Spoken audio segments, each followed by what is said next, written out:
sebentar.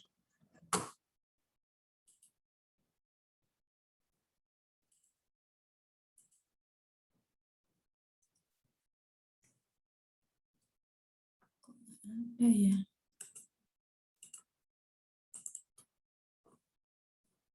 Sudah kelihatan belum? Belum. Belum ya, sebentar. Belum, Bu.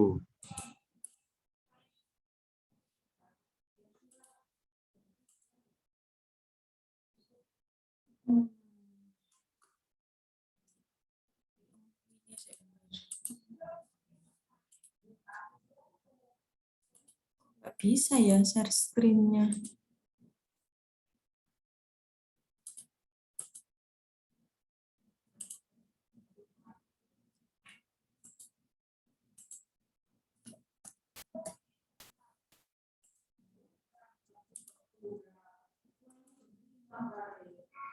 Sudah kelihatan?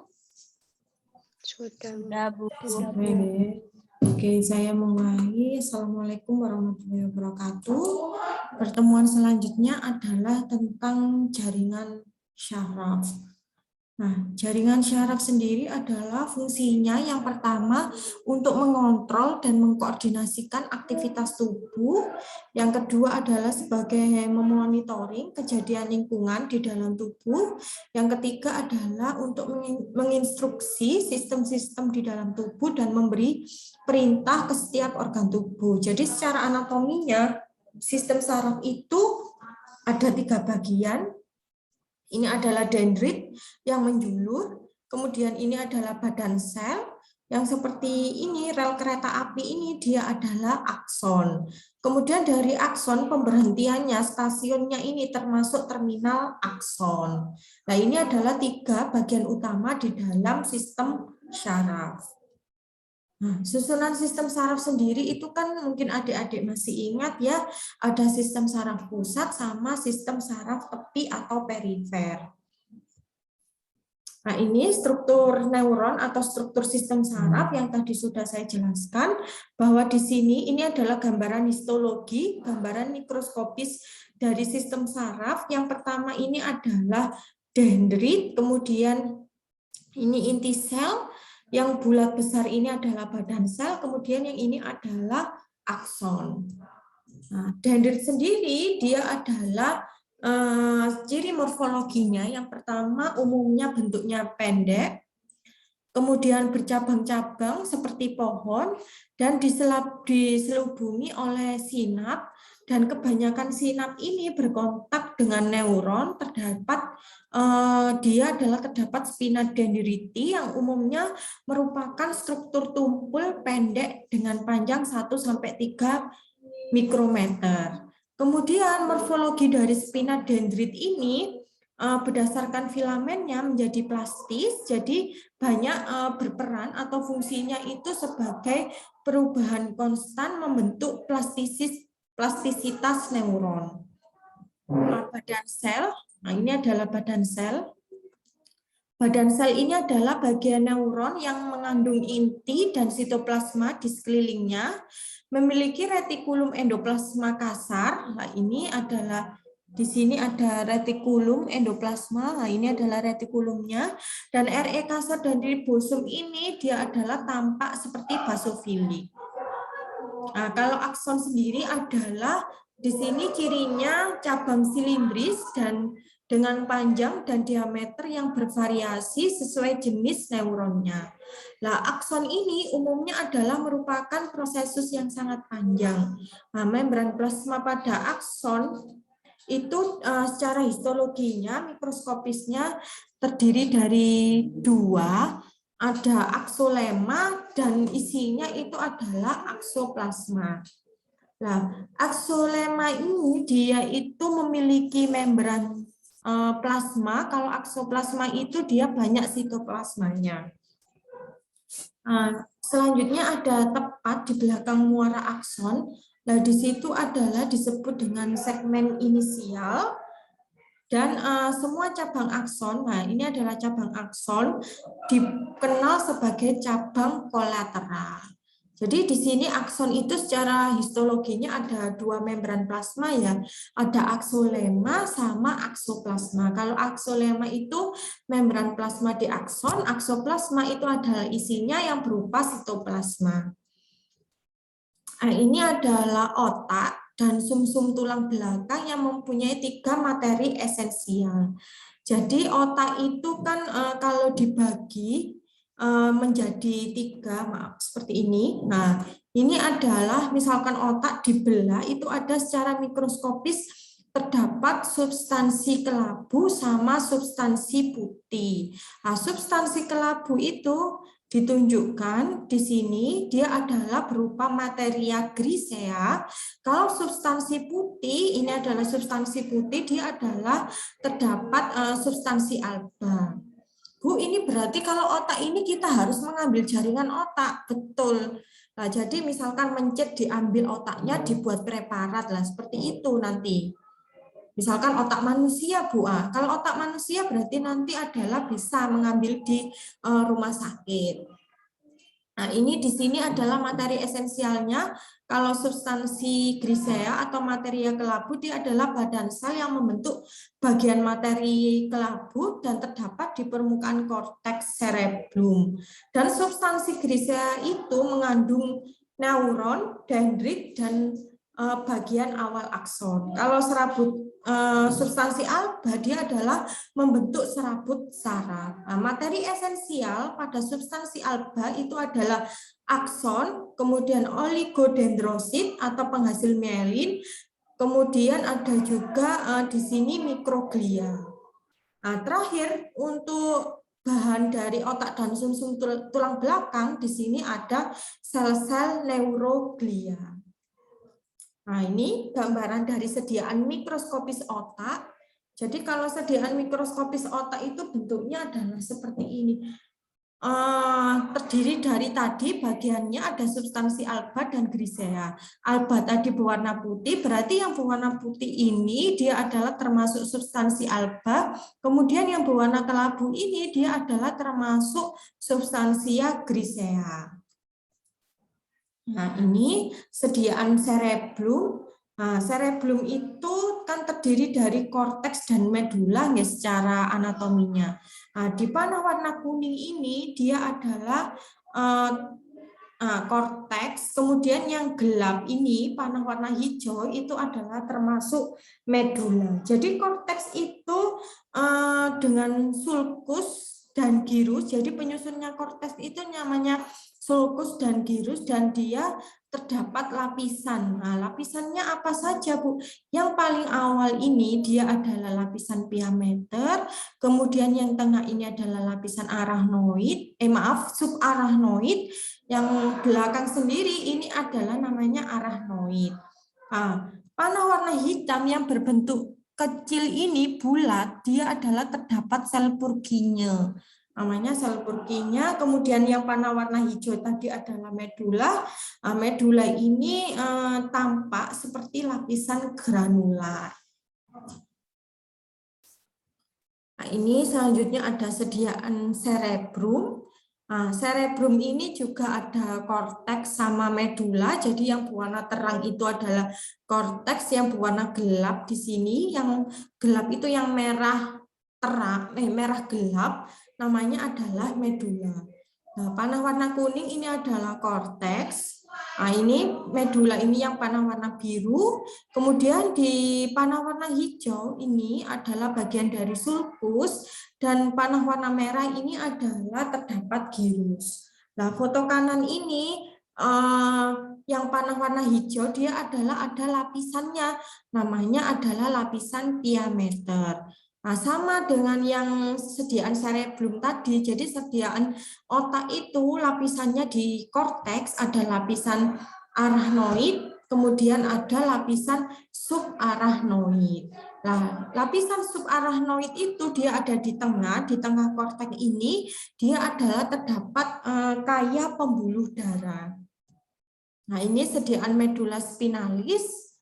Kalau sediaan medula spinalis itu ini adalah secara garis besar, dia adalah medula spinalis, kemudian panah warna biru ini adalah ganglion, kemudian panah warna kuning ini adalah kornu anterior. Nah, ini adalah kornu anterior.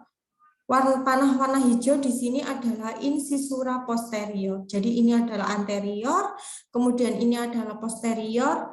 Yang panah warna biru ini adalah juga posterior.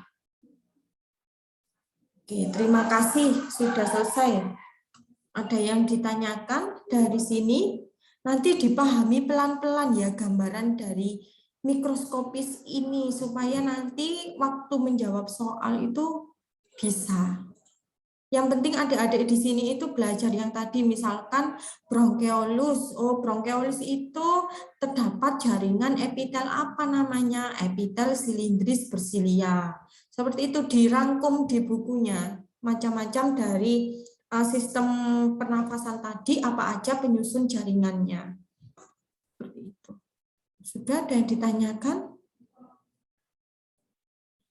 Oke.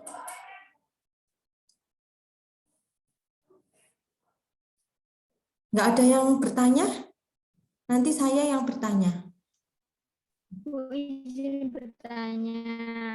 Apa Mbak? Ini putus-putus sinyalnya. Putus-putus. Kemeresek. Izin bertanya, Nggih. Nggih, Mbak Larissa. Kalau penyakit kanker otak, apa sampel yang diambil juga dari otak gitu, Bu? Oke, betul. Jadi kanker otak itu juga sampelnya adalah dia jaringan otaknya. Nah, misalkan di sini adik-adik itu penelitiannya misalkan fokusnya ke sediaan apa? Sediaan sitologi apa sediaan jaringan. Kalau sediaan sitologi itu kan dia adalah berupa cairan yang diambil, misalkan seperti tadi di sistem pernafasan itu kan ada pleura ya. Pleura itu kan berbentuk cairan yang ada di paru-paru. Nah, itu diambil cairannya di paru-paru manusia yang terinfeksi, kita ambil dari mana, Bu? Bisa diambil di rumah sakit. Jadi nanti misalkan judulnya itu pewarnaan sediaan sitologi sel cairan pleura pada pasien bla bla bla di rumah sakit X, misalkan seperti itu. Nah, berarti nanti diambil cairan pleuranya, kita amati menggunakan teknik pewarnaan atau pemeriksaan apa. Nah, nanti dijelaskan setelah UTS sama Pak Yohanes. Jadi cara-caranya dari sediaan histologi itu bisa menggunakan pewarnaan papinekolo, kemudian bisa juga menggunakan pewarnaan langsung dan lain-lain. Tetapi di situ histoteknologi ini tahapannya sangat banyak sekali. Mungkin bisa di searching ya di internet atau bagaimana sih cara untuk pengambilan sediaan cairan ini histologi lah. Kalau yang ditanyakan Mbak Tarisa tadi, otak juga ada cairannya, namanya cairan otak. Itu yang bisa diteliti juga bisa cairan otak. Ada juga yang kita ambil jaringannya, jaringan otaknya. Nah, misalkan dibuat proyek penelitian itu juga bagus. Jadi satu mahasiswa meneliti cairannya, satu mahasiswa meneliti jaringan otaknya. Jadi nanti bisa dibandingkan yang lebih bagus atau lebih bermakna itu yang cairannya apa jaringannya. Seperti itu. Nanti untuk gambaran penelitian histo. Atau yang ditanyakan Mbak Tarisa. Terima kasih Mbak Tarisa. Ada lagi yang ditanyakan? Sudah jelas? Nah, kalau adik-adik pengen ngambil paru-paru, monggo. Jadi kalau paru-paru kan kayak kemarin itu kakak tingkat kalian, yang Mbak Vivin sama Mbak Revilda itu kan ikut proyek saya. Jadi dia juga bukan diapapar asap rokok, tapi obat nyamuk bakar, diambil jaringannya, yang satu mengambil jaringan paru-paru, yang satu mengambil jaringan jantung. Jadi dua mahasiswa tersebut fokus pada jaringan pada sistem pernafasan karena kan terpapar asap rokok itunya, mencitnya.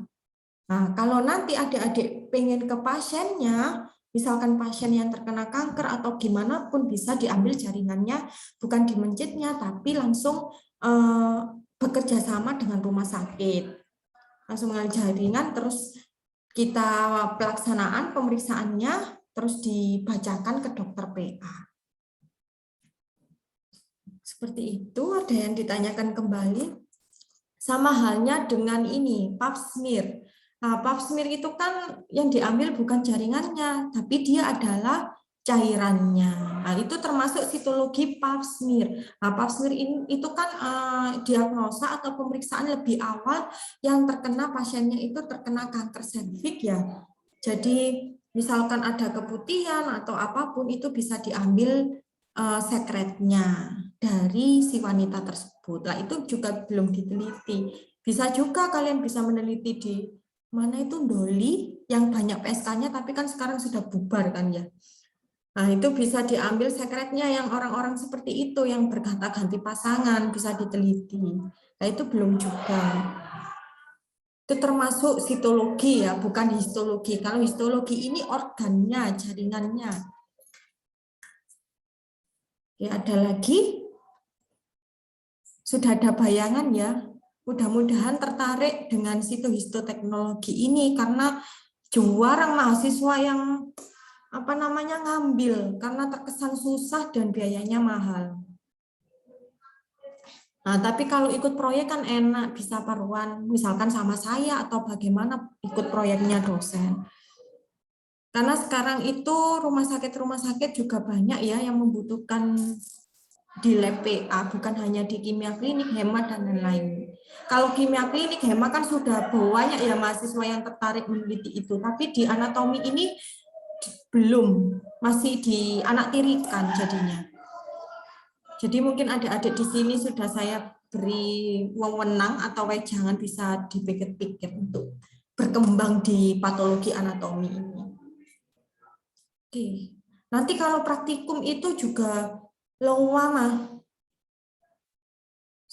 bisa sampai malam karena ini perendamannya itu berjam-jam. Tapi nggak apa-apa, nanti tetap semangat ya. Oke, ada lagi kalau tidak ada yang ditanyakan, ini saya tutup perkuliahannya. Nanti dibaca kembali PPT-nya sama gambar-gambarnya karena nanti waktu ujian yang saya keluarkan adalah bukan anatominya ya, tapi histologinya. Histologi itu dari bagian-bagian jaringan yang dilihat di mikroskop tadi.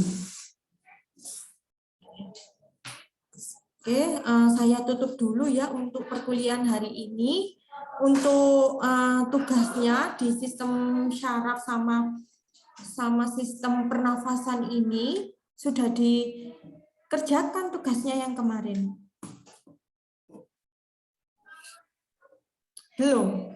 Belum, Bu. Oh, belum. Kalau ditambahi tugas lagi gimana? Belum juga? Belum dulu, Bu. Oh, belum dulu.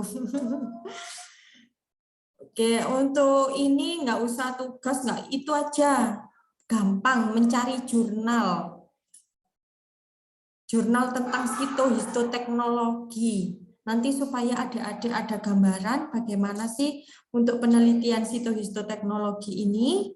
Cari jurnal, jurnalnya itu terserah apakah bisa sama Bu per mahasiswa, jurnal kan banyak, diusahakan tidak sama. Nah, bisa mencari 1 sampai 2 jurnal, kemudian direview. Loh, reviewnya tentang apa, Bu? Reviewnya adalah tentang metode penelitiannya. Maksudnya metode penelitiannya ini tentang pemeriksaannya, langkah-langkahnya dalam jurnal tersebut itu bagaimana. Nah, dari langkah-langkah tersebut, kemudian kalian tarik ke hasil. Hasilnya bagaimana setelah menggunakan langkah-langkah tersebut. Bisa toh cari jurnal? Sudah bisa apa belum? Bisa, Bu. Oke, langsung diketik ya. Di Google-nya itu Google Scholar. Kemudian langsung kalian cari apa yang kalian inginkan. Itu tugasnya. Kalau gitu terima kasih sudah mengikuti perkuliahan hari ini. Semoga bermanfaat. Jaga kesehatan selalu. Bila ada salah kata saya mohon maaf. Wassalamualaikum warahmatullahi wabarakatuh. Waalaikumsalam warahmatullahi wabarakatuh. Terima kasih.